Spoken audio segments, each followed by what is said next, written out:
Ce qui caractérise la France d'avant la Révolution, ce sont les inégalités. Pour les nobles qui vivent des impôts que le peuple leur paye, alors qu'eux-mêmes n'en payent pas, tout va bien. Quand on est dans une famille noble, on a tout ce qu'il nous faut pour vivre. On a du temps, de l'argent, des loisirs. On coule sa vie délicieusement. En revanche, quand on fait partie du peuple des paysans, on travaille toute notre vie et on n'a qu'une chose, la misère. Cette misère s'aggrave quelques mois avant la Révolution. Mac Lesguy va en prendre toute la mesure en découvrant le quotidien d'un homme du peuple. Comment les inégalités sociales ont-elles mené à la prise de la Bastille, puis à une révolte nationale? Un premier élément de réponse se trouve dans cette rue reconstituée comme en 1789. C'est cette soupe populaire. Qu'est-ce que c'est? Eh bien, c'est une soupe gratuite pour le peuple. Et qui l'organise? L'Église, des prêtres qui ont quand même à cœur de nourrir la population et qui ne vont pas laisser des enfants mourir de faim. Donc c'est un peu, en quelque sorte, l'ancêtre des Restos du Cœur, on peut le dire? Et voilà. Messieurs, je peux goûter? Absolument. Alors, c'est une soupe extrêmement simple. Il n'y a que des légumes, bien sûr, pas de viande, très peu de sel, et quand même un morceau de pain pour vous tenir au corps pour la journée. Oui, c'est un peu une soupe très claire. Hein. C'est pas ultra nourrissant. Ah ben, c'est rudimentaire, mais quand vous n'avez pas d'argent, c'est déjà ça. À la veille de la Révolution, en ville comme à la campagne, même quand on a un salaire, on peut être contraint d'aller à la soupe populaire.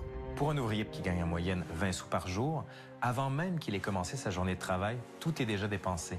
Parce qu'il faut qu'il paie le loyer, les impôts, les vêtements.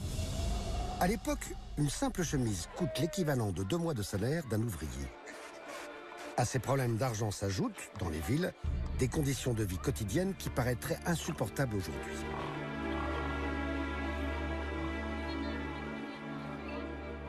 Et pourquoi est-ce que tout le monde est dehors, là?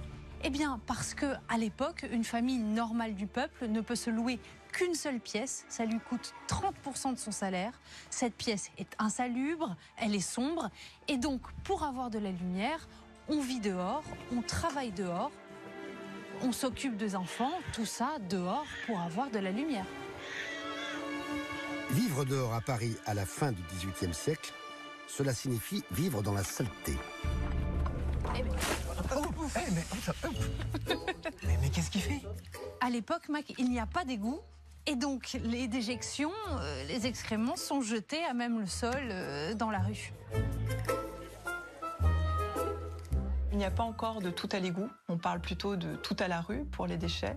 C'est une société où l'hygiène intime est encore très peu développée et reste le privilège de la noblesse. Et c'est une société où l'air est souvent pestilentiel, encombré des détritus des différentes industries, des détritus ménagers. Mais ça doit sentir extrêmement mauvais. Ça sent extrêmement mauvais et il n'y a pas d'éboueurs qui passent tous les jours pour enlever ces excréments. Et finalement, les premiers éboueurs, ce sont les animaux qui vivent eux aussi dans la rue.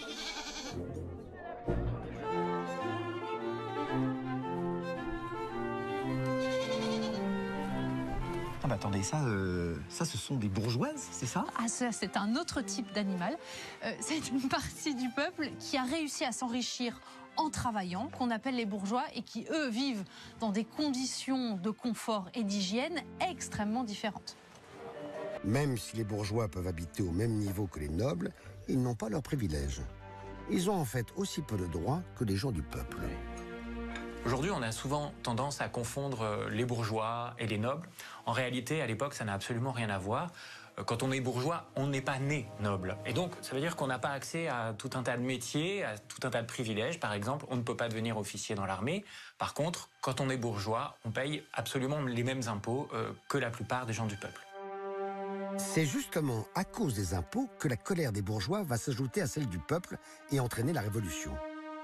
Un moulin à vent! Marjolaine, pourquoi est-ce que vous m'avez emmené face à un moulin à vent? Quel rapport? Eh bien, Mac, qu'est-ce qu'on fabrique dans un moulin?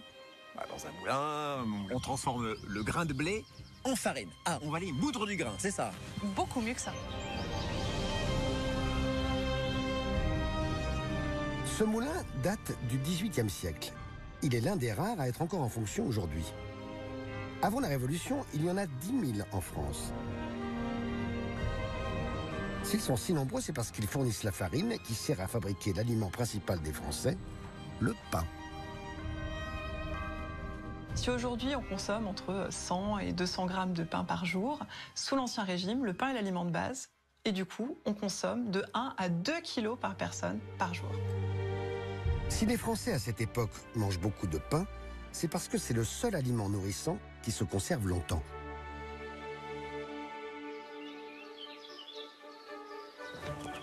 Alors Mac, je vous présente Didier, Bonjour grand Didier. spécialiste du pain, bonjour, Mac. et qui va vous expliquer comment on faisait le pain en 1789. Avec grand plaisir. Didier, allons-y. Le pain que Mac va fabriquer dans ce four du XVIIIe siècle est celui que des Français ont dû manger juste avant la Révolution. Un pain dont les boulangers ont modifié la recette, tant le blé était devenu une denrée rare. Un mauvais été en 1788, un hiver rigoureux en 1789 ont considérablement réduit les réserves en blé de la capitale.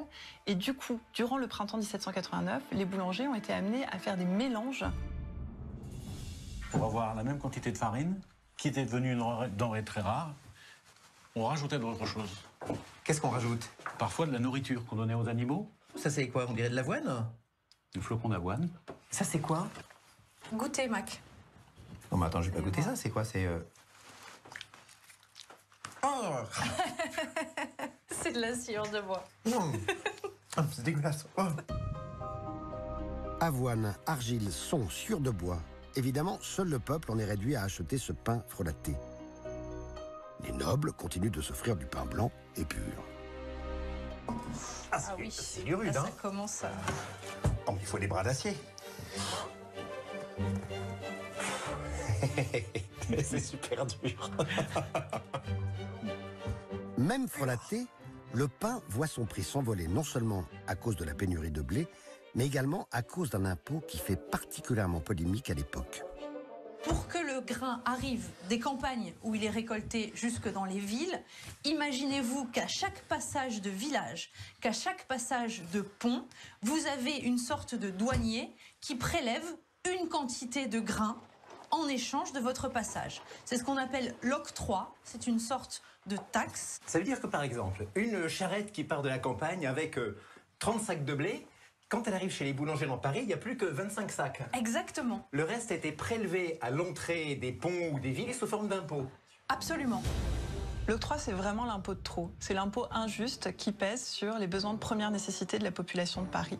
Une taxe qui pèse donc sur le vin, sur l'alimentation. Pour prélever cet octroi qui va dans les caisses du roi, on entoure les villes de véritables enceintes, comme celle de Paris, percée de 54 barrières. À cause de cet impôt, le prix du pain n'a jamais été aussi élevé. Et son goût n'a jamais été aussi particulier. Après 1 heure de cuisson, il est temps pour Maclinsky de goûter celui qu'il vient de fabriquer. Hop. Magnifique. Avec de l'argile, du son et de la sueur. Une couleur un peu suspecte. Marjolaine. On y va. On sent la sueur. On sent qu'il y a des morceaux qui sont plus durs à l'intérieur. Hein. C'est pas du pain habituel.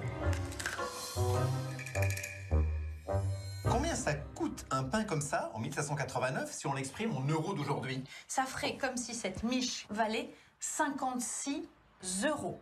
56 €. C'est hors de prix. Totalement hors de prix. Il ne vous reste plus rien pour vous vêtir, plus rien pour acheter évidemment de la viande, c'est totalement impensable, et même pas assez pour manger à votre faim. 56 €. C'est 13 fois plus qu'aujourd'hui et c'est la moitié de ce que gagne chaque jour un ouvrier.